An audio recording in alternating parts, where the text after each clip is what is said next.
High, কেমন আছেন সবাই? আশা করি সবাই খুব খুব ভালো আছেন। আজকে যে বিষয়টা নিয়ে আমি ডিসকাশন করব, এটা অ্যাকচুয়ালি একটা ফরম্যাট, এবং শুধু ফরম্যাট বলবো না, এই অ্যাক্টিভিটিটা আমরা ডে টু ডে লাইফে কন্টিনিউ করি, কিন্তু ওটা যে ডকুমেন্টেশন প্রপারলি আমাদের করা হয় না। কেন ডকুমেন্টেশনের প্রয়োজন সেভাবে হয় না, কিন্তু আপনি কায়াকল্প ভিজিট বা ইনকোয়াশ ভিজিটে যদি বসেন, তাহলে কিন্তু আপনার কাছে এমন কিছু ডকুমেন্ট চাইবে যে আপনি ওই অ্যাক্টিভিটিটা কন্ডাক্ট করেন, সেটা আমাকে প্রুফ দেখান। তখন কিন্তু আপনাকে এই ফর্ম্যাটটা দেখাতে হবে। আমি সেটা নিয়ে ডিসকাশন করব যে ওই ফর্ম্যাটটা আপনি কীভাবে ফিল করবেন, তার মধ্যে কী কী পয়েন্ট থাকতে পারে। যদি আপনাদের মনে হয় যে কারোর প্রয়োজন এই ফর্ম্যাটটা, আপনারা অবশ্যই করে আমাকে কমেন্ট সেকশনে জানাতে পারেন বা হোয়াটসঅ্যাপে মেসেজ করতে পারেন, আমি আপনাদেরকে শেয়ার করে দেবো। এই এই এই রিগার্ডিং কোয়েশ্চেন কিন্তু আপনাকে যখন ভিজিটে আসবে, তখন আশা দিদিমণিদেরকে আস্ক করতে পারে। মানে আমার ওখানে কায়াকল্প ভিজিটের সময় কিন্তু আশা দিদিমণিদের সেম কোয়েশ্চেনটা আস্ক করেছিল। ওদেরকে জানতে চেয়েছিল যে অ্যাক্টিভিটি কন্ডাক্ট হয় কিনা, কে করে, সেটা কীভাবে করে এবং কেন করে, এটা কিন্তু জানতে চেয়েছিল। আপনারা অবশ্যই করে শুধুমাত্র সিএইচও দিদিমণি নন, এএনএম দিদিমণি এবং আশা দিদিমণিরা সবাই ব্যাপারটা জেনে রাখবেন, তাহলে দেখবেন আপনাদের পক্ষে সুবিধা হবে। কেন এই কোয়েশ্চেন অবশ্যই আস্ক করবে। আমি আজকে ফরম্যাটটা কীভাবে ফিল আপ করবেন সেটা নিয়ে ডিসকাশন করব। যেটা নিয়ে আমরা আজকে ডিসকাশন করবো সেটা হচ্ছে 5S অ্যাক্টিভিটি। 5S অ্যাক্টিভিটি কী করে কন্ডাক্ট হয়। প্রথম পয়েন্টের মধ্যে আসে কি শর্টিং। শর্টিং কী বলছে? শর্টিং বলতে eliminate that which is not needed. Means ধরুন সিএইচও দিদিমণি তার নিজের যে চেয়ার আছে সেখানে বসে আছে, সেই জায়গায় বসে আছেন যেখানে ওনার রুম, সেখানে বসে আছেন। সামনে টেবিল রয়েছে, পাশে র্যাক রয়েছে, খাতাপত্র, রেজিস্টার সমস্ত কিছু রয়েছে। ওই জায়গাটায় দেখবেন কি হয়, কিছুদিন অন্তর অন্তর আমাদের কিছু আনওয়ান্টেড জিনিস, যেমন কিনা ইউজড পেন, ইউজড পেপার টেবিলের ডয়ারে প্রচুর জমে যায়। এমনকি টেবিলেও কিছু এমনভাবে জমে যায় যেটাকে আমাদের অর্গানাইজ করতে হয়, আবার সুন্দর করে পরিষ্কার করতে, ক্লিনিং করতে হয়, কিছু জিনিস ডিসকার্ড করতে হয়, কিছু জিনিস সুন্দর করে গুছিয়ে রাখতে হয়, এগুলো করতে হয়। এই যে অ্যাক্টিভিটিটা আমরা মাঝে মাঝেই কন্ডাক্ট করি, এটাকেই বলছি 5S অ্যাক্টিভিটি। 5S প্রথম এসে আসে sorting. Eliminate that which is not needed means আপনার ওই ডেস্কে বা যেইখানে আপনি করছেন না কেন, যেখানে আপনি 5S অ্যাক্টিভিটি করুন, যদি সেটা স্টোর রুম হয়, যদি সেটা কিনা এক্সামিনেশন রুম হয়, সেখানে যখন আপনি করছেন, যেগুলো নট নিডেড, নেসেসারি নয়, প্রয়োজন নেই, সেই জিনিসগুলোকে এলিমিনেট করা।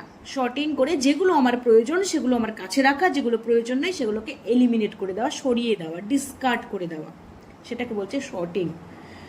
দেন straighten or set in order. তাহলে কি বলছে? Organize that remains after sorting. আপনি শর্টিং করলেন, করে আননেসেসারি জিনিসগুলো সরিয়ে দিলেন। এবার নেসেসারি যে জিনিসগুলো আছে সেটাকে আপনাকে সুন্দর করে সাজিয়ে রাখতে হবে, অর্ডার অনুসারে সাজাতে হবে। কীভাবে অর্ডার অনুসারে সাজাবেন? ধরুন সিএইচও দিদিমণির ডেস্ক যদি আমি বলি, যেখানে বসেছেন উনি, টেবিল যদি বলি, সেখানে ওনার কি প্রয়োজন? কিছু মেডিসিনস থাকে যেগুলো হচ্ছে এসেনশিয়াল, ভাইটাল, ডিজায়ারেবল। এর মধ্যে কিছু মেডিসিনস থাকে যেগুলো অনেক বেশি প্রয়োজন, যেমন কিনা মেটফর্মিন, গ্লিমি, অ্যামলোডিপিন, সেগুলো বেশি প্রয়োজন। সেই জিনিসগুলো কাছে রাখার আমরা চেষ্টা করি। তারপরে কিছু মেডিসিনস থাকে যেগুলো নিয়ার এক্সপায়ারি, সেগুলোকে একদম কাছে রাখার চেষ্টা করি। একটা কাছেই আমাদের ডেস্ক রেখে কাছে একটা কোনো জায়গায় লেবেলিং করে নিয়ার এক্সপায়ারি, যাতে ওই ওষুধগুলো আগে আমরা ইউজ করতে পারি। কিছু পেন, যে পেনের বক্স, সেটা আমাদের অনেক প্রয়োজন, সেটা কাছে রাখি। কিছু জিনিস থাকে যেগুলো বেশি প্রয়োজন হয় না, একটু কম প্রয়োজন, সেগুলো একটু দূরে রাখি। যেমন ভারী ভারী যে জিনিসগুলো আছে সেগুলো আমরা নিচের র্যাকের নিচে রাখি। যেগুলো হালকা জিনিসগুলো আছে সেগুলো আমরা উপরে রাখি। যেগুলো ভঙ্গুর জিনিসগুলো আছে, ভেঙে যাবে সহজে, ফ্র্যাজাইল, সেগুলো আমরা সাইডে রাখি না, পড়ে গেলে ভেঙে যেতে পারে, সেগুলোকে মধ্যবর্তী স্থানে রাখি যাতে পড়ে টরে না যায়। এরকমভাবে নেসেসিটি অনুসারে প্লাস ওই জিনিসটা কতটা ফ্র্যাজাইল তার উপর ডিপেন্ড করে আমরা, বা কোন জিনিস এক্সপায়ার হয়ে যাবে, কোনগুলো নিয়ার এক্সপায়ারি, কোনগুলো আগে এক্সপায়ার হবে, সেগুলো দেখে এরও অনেক কিছু ক্রাইটেরিয়ার উপর নির্ভর করে আমরা কী করি, যেগুলো গুছিয়ে পরপর রাখি, যেটা আমার হাতের কাছে রাখি, যেটা সবচেয়ে বেশি প্রয়োজনে হাতের কাছে রাখি। এইভাবে আমরা অর্ডার অনুসারে সাজিয়ে রাখি জিনিসগুলোকে। দেন পরবর্তী পয়েন্ট কি আসছে? Shine, clean and inspect the work area. এইবার আমাকে কী করলো? গোছানো হয়ে গেল। এবার আমি ওই জায়গাটাকে ভালো করে দেখে নিলাম যে সবটা আমার ঠিকঠাক করে গোছানো হয়েছে কিনা। এবার আমি ওই জায়গাটা সুন্দর করে ক্লিন করে দিলাম। যাই ইউজ করি না কেন, পলিন ইউজ করি কাঁচের উপর বা যাই ইউজ করি না কেন, সেগুলো দিয়ে সুন্দর করে ড্রাই ডাস্টিং, ওয়েট ডাস্টিং, যা প্রয়োজন সেটা করে, যেখানে যেটা অ্যাপ্লিকেবল সেটা করে এমনভাবে আমরা ক্লিন করে ওটাকে শাইন করতে থাকে, চকচক করে। তারপরে হচ্ছে standardise. Develop system procedure to maintain and monitor the first 3 A's। তার মানে এই শর্টিং, সেট ইন অর্ডার এবং শাইন, এই তিনটে প্রসেস যাতে রেগুলার হয় তার জন্য একটা সিস্টেম বা একটা প্রসিডিওর মেনটেন করতে বলছে, যাতে কিনা এতে অ্যান্ড মনিটর দ্য 3 A's, এই যে 3 A'টা হলো সেটা একটা মনিটর করার জন্য একটা প্রসেস বা সিস্টেম ডেভেলপ করার কথা বলছে, যাতে একটা স্ট্যান্ডার্ড মেনটেন হয়। যেমন কি যদি কিনা আমরা হাউসকিপিং চেকলিস্ট করি বা আমরা এই 5S অ্যাক্টিভিটি কন্ডাক্ট হচ্ছে কিনা সেখানে আমি কিছু চেকলিস্ট বানাই, চেকলিস্টে কিছু চেক পয়েন্ট বানাই, চেক পয়েন্টে আমি দেখে নিলাম যে জিনিসগুলো আনওয়ান্টেড জিনিস নেই তো না নেই, জিনিসটা সেটিং অর্ডার অনুসারে সাজানো তো হ্যাঁ সাজানো আছে, চকচক করছে তো, নোংরা আবর্জনা পড়ে নেই তো কোথাও না, ধুলোবালি নেই তো নেই, এইভাবে আমি একটা চেকলিস্ট বানিয়ে রেখে দিলাম। তাহলে কি হলো সেটা একটা, এবং আমি নির্দিষ্ট দিন সেট করলাম যে এই দিনে আমি করব। যেমন আমি ফরম্যাটটা যখন ডিসকাশন করব তখন আমি দেখাবো ওখানে, নেক্সট আমি ডিউ ডেটটা ফিক্স করে রাখলাম। তার মানে প্রত্যেক মাসে আমি ডিসাইড করে রাখবো যে আমি মান্থলি করব না 15 ডেজ অন্তর করব না 2 মাসে একবার করবো বা 3 মাসে একবার করব, সেটা আমি নির্দিষ্ট আমাকে করা থাকবে যে আমি এতদিন অন্তর অন্তর আমি করবো। ওটা একটা স্ট্যান্ডার্ড বা ওটা ডেভেলপ হয়ে গেল যেটা সিস্টেম, যে এই সিস্টেমে আমি চলবো। কীভাবে একটা চেকলিস্ট থাকবে, চেকলিস্টে আমি শর্টিং, সেট ইন অর্ডার এবং শাইন এই তিনটে মেনটেন হচ্ছে কিনা সেই পয়েন্ট অ্যাড করে রাখবো, ওখানে রেখে দিলাম। সাথে আমি নির্দিষ্ট শিডিউল করে দিলাম যে আমি এত দিন অন্তর অন্তর বা এত মাস অন্তর অন্তর বা 15 ডেজ অন্তর অন্তর আমি সেই 3Sটা মেনটেন করবো, মানে আলটিমেটলি 5Sটা আমি মেনটেন করবো। ওটা হচ্ছে একটা স্ট্যান্ডার্ডাইজ বা একটা স্ট্যান্ডার্ড সেট করে রাখা। দেন আসছে কি sustain, maintain and stabilised work place through continuous improvement. এই জিনিসটা দেখা গেলো প্রথম দিকে আমি শর্টিং করলাম, জাস্ট সিম্পল শর্টিং করলাম, পরের দিকে আমি চেকলিস্ট বানিয়ে নিলাম, পরের দিকে আমি এটাকে আরও সুন্দর কী করে করা যায় সেটা ভাবলাম, কিছু জায়গা ভালো করে লেভেলিং করলাম। তাহলে এই প্রসেসটা যেমন আমি সাস্টেইন করে যাবো, চালিয়ে যাব, প্লাস তার সাথে আমি কোয়ালিটিটাকে আরও ইমপ্রুভ করে যাব। এইটা হচ্ছে 5S। এইবার আমি দেখাচ্ছি যে 5S অ্যাক্টিভিটিটা কীভাবে কন্ডাক্ট করছি।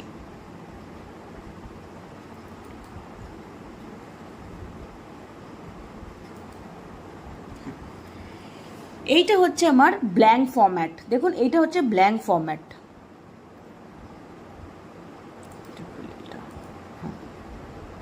এই দিকটা রাইট সাইডের দিকটা হচ্ছে ব্ল্যাঙ্ক ফরম্যাট। এরকম ব্ল্যাঙ্ক ফরম্যাট ডেফিনেটলি আপনার ডিস্ট্রিক্ট থেকে আপনাকে পাঠিয়ে দেবে ভিজিটের আগে। আপনি এই ফরম্যাটটা নিয়ে নিলেন, ফরম্যাটটা আপনাকে দেওয়া হলো, এইটাকে আপনাকে ফিল করতে হবে। প্রতিবার 5S অ্যাক্টিভিটি কন্ডাক্ট করবেন, এটাকে ফিল করবেন। দেখুন এখানে কী আছে, আর লেফট সাইডটা দেখুন, লেফট সাইডটা দেখুন, এইখানে আমি ফিল করেছি যাতে কিনা আপনারা বুঝতে পারেন যে কীভাবে ফিল করতে হবে সেটা দেখানোর জন্য। প্রথমে বলছে কি 5S অ্যাক্টিভিটি রিপোর্টিং ফরম্যাট, এটা আপনার কিন্তু করে করে রাখতে হবে। যেমন name of the word or unit, আমি ধরুন আমার সুরাজ সেকেন্ডের নাম দিলাম। এবার আপনি কবে সেটা কন্ডাক্ট করলেন, আমি 10/9 করলাম, আমি 10/9 লিখলাম, 10 September. Work place where 5S practice today, আজকে কোথায় কোথায় এই 5S আপনি প্র্যাকটিস করেছেন, এখানে ব্ল্যাঙ্ক ফরম্যাট দেখুন আমি লিখলাম, সব জায়গায় আমি করলাম, করা হলো কী করলো, NM room, CHO room, ground floor and first floor examination room, এগুলো 4টে রুমে আমি করলাম। Name of unit incharge, unit ইনচার্জের নাম যে CHO থাকো বা যে দেখো তার নামটা আপনি দিয়ে দিলেন। ইনচার্জের নাম CHO যদি হয়, হেলথ ওয়েলনেস ক্লিনিক হয়, CHO নাম দিলেন। এইবার কি বলছে, শর্টিংয়ে step taken to improve sorting, এই শর্টিং প্রসেসের জন্য আপনি কী কী স্টেপ নিয়েছেন। এখানে দেখুন ব্ল্যাঙ্ক ফর্মেটে লেখা আছে কি স্টেপ টেকেন। প্রথমে identification and segregation of unwanted item, identification and segregation of unwanted item. কি বলছে, the search activity has been done with identification of following unwanted items in the work place. তার মানে sorting activity করা হয়েছে কিভাবে, কারণ আমি ফলোয়িং যে আনওয়ান্টেড আইটেমগুলো পেয়েছি সেগুলোকে আমি শর্টিং করলাম। সেটা আমি কি, এখানে পয়েন্ট দেওয়া আছে দেখুন, আপনাকে এখানে বসাতে হবে আপনি কী কীগুলো শর্টিং করেছেন। আমি যেমন করেছিলাম, ইউজ কিছু পেপার ছিল, ইউজ কিছু পেন ছিল যেগুলো কালি ফুরিয়ে গেছে, নন ওয়ার্কিং বিপি অপারেটর্স ছিল একটা, আর হচ্ছে ব্ল্যাঙ্ক গ্লুকোজ স্ট্রিপের বক্স ছিল, সাম এক্সপায়ার্ড মেডিসিন ছিল, কয়েকটা এক্সপায়ার্ড মেডিসিনস ছিল। এটা আনওয়ান্টেড, যদি মানে এটা হওয়া উচিত নয়, কিন্তু কয়েকটা ছিল, সেটা আমি মেনশন করলাম যে কয়েকটা এগুলো হয়েছে, সেগুলো আমি কি করলাম, সেগুলো আমি শর্টিং করলাম। তারপরেরটাই কি এসছে, বি নাম্বারে, বি পয়েন্টে এখানে দেওয়া আছে দেখুন, unwanted items has been identified in the work place and have been place either remove totally, those which need condemnation are kept in secured and demarcated space for presenting before the condemnation committee decide the disposal। তার মানে যেই সমস্ত আইটেমগুলো remove করে দেওয়া যায়, যেমন কিনা পেপার, পেন, এগুলো আপনি রিমুভ করে দিতে পারেন, ছুঁড়ে ফেলে দিলেন, বা পেপারটা স্পেশালি আপনি ডিসকার্ড করে দিলেন। যেই জিনিসগুলো আপনাকে ওইভাবে ফেলে দেওয়া যায় না, যেমন নন ওয়ার্কিং বিপি অ্যাপারেটাস করা যায় না। আপনার নির্দিষ্ট একটা জাঙ্ক এরিয়া আছে, ডেফিনেটলি সব প্রত্যেকটা সুস্বাস্থ্য কেন্দ্রে থাকার কথা জাঙ্ক এরিয়া। সেই জাঙ্ক এরিয়াতে আপনাকে কী করতে হবে, এখানে সর্টিং করলেন, এই জিনিসগুলোকে নিয়ে জাঙ্ক এরিয়াতে রেখে দিতে হবে। কেন রেখে দিতে হবে? যাতে কিনা কন্ডেমনেশন কমিটি অ্যাক্টিভিটি যখন কন্ডাক্ট হবে সেখানে আপনি এগুলোকে প্রেজেন্ট করতে পারেন কন্ডেমনেশনের জন্য, কন্ডেমনেশন করা যায় কিনা। তাহলে আমাদের কাজ কি? সুস্বাস্থ্য কেন্দ্রে কন্ডেমনেশন হয় না, আমাদের কাজ যেগুলো আমি সর্টিং করলাম, যেগুলো আমার প্রয়োজন নেই, আননেসেসারি জিনিস, কিন্তু সেগুলোকে ডিসকার্ড করা যায় না ডিরেক্টলি, রিমুভ করা যায় না ডিরেক্টলি, সেগুলোকে আমি জাঙ্ক এরিয়াতে রেখে দিলাম এবং আমার যে কন্ডেমনেশন রেজিস্টার আছে সেখানে লিস্ট ডাউন করা আছে, ডেট দিয়ে আমি কোন জিনিস কন্ডেমনেশন করার জন্য সেখানে অ্যাড হলো, সেখানে আমি সেই জিনিসগুলোর নামগুলো ওখানে বসিয়ে দিলাম। কন্ডেমনেশন রেজিস্টারে একটা ভিডিও আছে, চাইলে দেখে নিতে পারেন, তাহলে এটার সাথে ভালো করে আপনারা লিঙ্ক করতে পারবেন। সেখানে অ্যাড হয়ে গেল। পরবর্তীকালে যখন আমি কন্ডেম করার জন্য বিপিএসসিতে পাঠাবো তখন সেটা লিস্ট ডাউন হয়ে গেল, সেটা যাবে। এবার ব্লক ডিসাইড করবে কোন জিনিস কন্ডেম করা যায়, আর যেগুলো টোটালি আমি রিমুভ করে দিতে পারি, যেমন ইউজড পেপার, সেগুলো আমি রিমুভ করে দিলাম। গেল, তার মানে আমি এটা গেল সেকেন্ড ধাপ। 3 number, other activities under sorting. Other activities আমি কী করলাম? এটা করলাম, প্রথমে ও জাঙ্কেরিতে ফেলে দিলাম, কিছু রিমুভ করে দিলাম। বাকি অ্যাক্টিভিটি কী করলাম আমি এবার ড্রাই ডাস্টিং করলাম, ওয়েট ডাস্টিং করলাম, জিনিসগুলোকে অর্ডার অনুসারে সাজালাম, লেবেলিং করলাম, এগুলো আমি আদার অ্যাক্টিভিটি কন্ডাক্ট করতে পারি। হলো। Then initiation of sorting started from CH. কোথা থেকে? এবার এই যে শর্টিংটা কোথা থেকে স্টার্ট হয়েছে, ফ্রম দিয়ে ব্ল্যাঙ্ক করা আছে, আর ইন অ্যান্ড এন্ডেড ইন দিয়ে ব্ল্যাঙ্ক করা আছে। আপনাকে ওখানে বসিয়ে নিতে হবে আপনি কোথা থেকে কোথা অবধি করেছেন। যেটা আমি লিখেছি, সিএইচও রুমের টেবিল থেকে স্টার্ট হয়েছে এবং এন্ড হয়েছে কোথায়? Ground floor examination room, medicine আলমারি থেকে গিয়ে শেষ হয়েছে। তার মানে সিএইচ রুম থেকে আমি স্টার্ট করেছি, সিএইচ রুমের যে এক্সিবিশন টেবিল, সেখান থেকে আমি শর্টিং মানে 5S অ্যাক্টিভিটি কন্ডাক্ট করতে সেখানে গিয়ে শেষ করতে সেটা গ্রাউন্ড ফ্লোরে যে মেডিসিন আলমিরা রয়েছে এক্সামিনেশন রুমে, সেটা গিয়ে শেষ হয়েছে। এখানে কোন কোন পার্সন ইনভলভ ছিল এই 5S অ্যাক্টিভিটিতে? যেখানে ইনভলভ ছিল সিএইচও, আর ইনভলভ ছিল ফার্স্ট এনএম, আর ইনভলভ ছিল একজন আশা দিদিমণি। তাহলে এই অ্যাক্টিভিটিটা CHO room, first floor examination room, ওখানে আলমিরা, সমস্ত জায়গা হলো। গ্রাউন্ড ফ্লোর এসে এএনএম রুম, ওখানকার এক্সামিনেশন রুম, আলমিরা, সমস্তটাই কন্ট্যাক্ট হলো। কে এখানে হেল্প করেছিল? সিএইচও, ফার্স্ট এনএম এবং একজন আশা দিদিমণি এই কাজটা করতে ইনভলভ ছিল। হয়ে গেল। এইবার পরেরটা আসছি।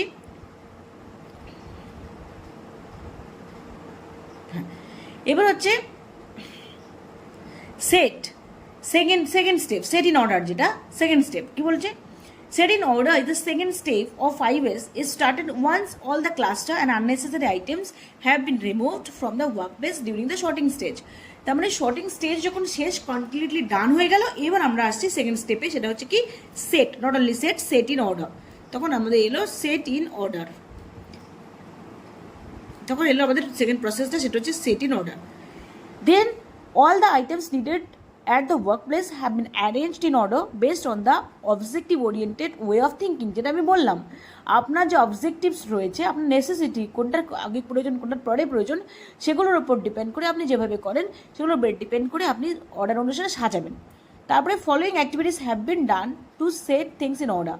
এই যে জিনিসগুলো অর্ডার অনুসারে সেট করার জন্য আপনি কী কী অ্যাক্টিভিটি আর কন্ডাক্ট করেছেন, সেখানে দেখুন এখানে ব্ল্যাঙ্ক আছে। আমি বসালাম কি, আমি লেভেলিং করেছি, দেখা গেল আমার ওখানে নিয়ার এক্সপায়ারি মেডিসিনের যে এরিয়া, সেই যে এরিয়াটা নেই। আমার দেখা গেলো লাসার এরিয়াটা, ওখানে আমার ডিমার্কেশন নেই, ভালো করে লেভেলিং করা নেই, আমি করলাম। কিছু মেডিসিনসগুলো রয়েছে সেখানে এক্সপায়ারি ডেট লেখা নেই বক্সের গায়ে, আমি সেটা করলাম।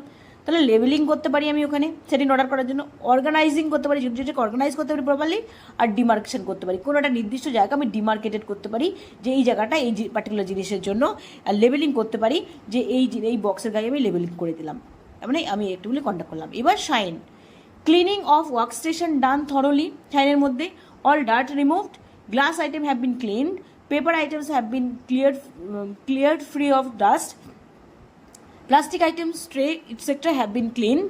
All the staffs do ensure that the workstation are clean and free of all dust and dirt. ধুলো বালি ডাস্ট সব কিছু থেকে ফ্রি হয়ে গেছে, সেটা সমস্ত যদি আমি এটা এনশিওর করতে পারি তবেই সেটা শাইন করবে। All the equipments protected from dust and dirt by periodical and timely cleaning, এটা থ্রু দিয়ে আমরা অল ইকুইপমেন্টগুলো প্রোটেক্টেড করতে পারি। এইবার পরের স্টেপসটা কি এসছে দেখুন, স্ট্যান্ডার্ডাইজ, এগুলো সব করাই আছে। Standard are set so that cleaning is maintain, standard set করলাম যাতে ক্লিনলিনেসটা মেনটেন হয়, and this standard are discussed and are disseminated to all the staffs through visualisation and sensitisation activity. তার মানে স্ট্যান্ডার্ডটা আমি মেনটেন করতে পারবো তখনই যদি কিনা আমাদের অল স্টাফদের মধ্যে সেই অ্যাওয়ারনেসটা জেনারেট আমরা করতে পারি, যদি প্রত্যেকে ব্যাপারটা ইম্পর্টেন্স বোঝে, কীভাবে করতে হয় সেটা বোঝে, এটা কতটা নেসেসিটি সেটা বোঝানো যায়, সবাইকে যদি সেন্সিটাইজ করতে পারি যে আমি বাড়ি যেমন আমার জায়গা সেরকমভাবে অফিসটাও কিন্তু আমার নিজের ওয়ার্ক প্লেস, ওই জায়গাটা যদি বাজে হয় সেটা আমাদের স্যাটিসফ্যাকশন দেবে না। এইভাবে বেশ কিছু কথা বলে যদি ওদেরকে আমরা সেন্সিটাইজ করতে পারি, ওদেরকে যদি এই জিনিসটার ইম্পর্টেন্সটা বোঝাতে পারি, তবেই কিনা এই স্ট্যান্ডার্ডাইজটা আমরা মেনটেন করতে পারবো, মানে স্ট্যান্ডার্ডটা আমরা মেনটেন করতে পারবো এবং সেটা কন্টিনিউ চালিয়ে যেতে পারবো। তাহলে কি করতে হবে অ্যাক্টিভিটি ওটাকে করার জন্য ক্লিন করলেন, সব করলেন, স্টাফদেরকে আপনি ডিসকাস করলেন ব্যাপারটা, ওদের মধ্যে ইনফরমেশনটা ডিসামিনেট করলেন, ছড়িয়ে দিলেন, প্লাস ওদেরকে দেখালেন ব্যাপারটা কীভাবে করতে হয় এবং ওদের এটা ইম্পর্টেন্স কী সেই নিয়ে আপনি বলে তাকে সেন্সিটাইজ করলেন। এই করলেই আপনি স্ট্যান্ডার্ডটা আলটিমেটলি মেনটেন করতে পারবেন। পরের স্টেপটা sustain. It is ensured by the department that all activities undertaken by the staff or workplace management are sustained and adopted by the staff in the daily routine. তার মানে সাস্টেইন তখনই হবে যদি কিনা তারা ডেইলি রুটিনের মধ্যে প্রত্যেকটা স্টাফ ব্যাপারটাকে অ্যাকসেপ্ট করে, অ্যাডপ্ট করে এবং ডেইলি রুটিনের মধ্যে এটাকে সেট করে নেয় যে এটাও আমার ডেইলি রুটিনের মধ্যে একটা কাজ, সেটা যদি সেট করে নেয় তবে জিনিসটা সাস্টেইন হবে। এইবার পরের স্টেপটা এটুকুলো কিন্তু লেখা আছে। পরেরটা next 5 years activity scheduled on, next activity আপনি কবে করবেন। তাহলে মানে আমি এখানে করে নিলাম 12 তারিখে আমি করলাম বা 9 পরের মাসে আমি 11-10 গিয়ে করব। এখানে আমি সিগনেচার করব, করে আমি এটাকে রেডি করে প্রিন্ট আউট বের করে নিলাম, আদারওয়াইজ আমি ল্যাপটপে এটাকে সেভ করে রেখে দিলাম for the month of September. হয়ে গেল। পরের মাসে আমি আবার যখন করবো আবার নতুন করে মডিফাই করবো, নতুন একটা কপি অ্যাড করবো, করে আমি এটাকে সাস্টেইন করে যাব, কন্টিনিউয়াসলি আমি এটা করে যাব। এটা ছিল 5 years অ্যাক্টিভিটি রিপোর্টিং ফরম্যাট। যদি আপনাদের এফেক্টিভ মনে হয় ডেফিনেটলি এক্সপেক্ট করবে একটা লাইক অন্তত করবেন। আর যারা চ্যানেলটাকে এখনও সাবস্ক্রাইব করেননি, প্রায় 45% মানুষ সাবস্ক্রাইব করেছেন যারা দেখেন, আর বাকি যারা আছেন তারা 65% কিন্তু সাবস্ক্রাইব করেননি। আপনাদের যদি মনে হয় যে সাবস্ক্রাইব করলে আপনাদের প্রয়োজনে লাগবে বা আপনারা বেনিফিটেড হবেন, তাহলে ডেফিনেটলি সাবস্ক্রাইব করবেন। আর যদি মনে হয় না আপনি এমনি দেখবেন, সেটা আপনাদের চয়েস, বাট সাবস্ক্রাইব করে রাখলে আমার মনে হয় নতুন কোনো ভিডিও এলে আপনাদের কাছে আগে কিন্তু পৌঁছে যাবে, আদারওয়াইজ কিন্তু পৌঁছাবে না, বা আপনি কমেন্ট সেকশনেও কিছু কমেন্ট করতে পারবেন না যদি সাবস্ক্রাইব না করেন। তাই আপনারা সেভাবে ভেবে ডিসিশন নেবেন। আর যদি কারোর মনে হয় যে অন্য কোনো কিছুর প্রয়োজন আছে, আমাকে কমেন্ট সেকশনে জানাতে পারেন।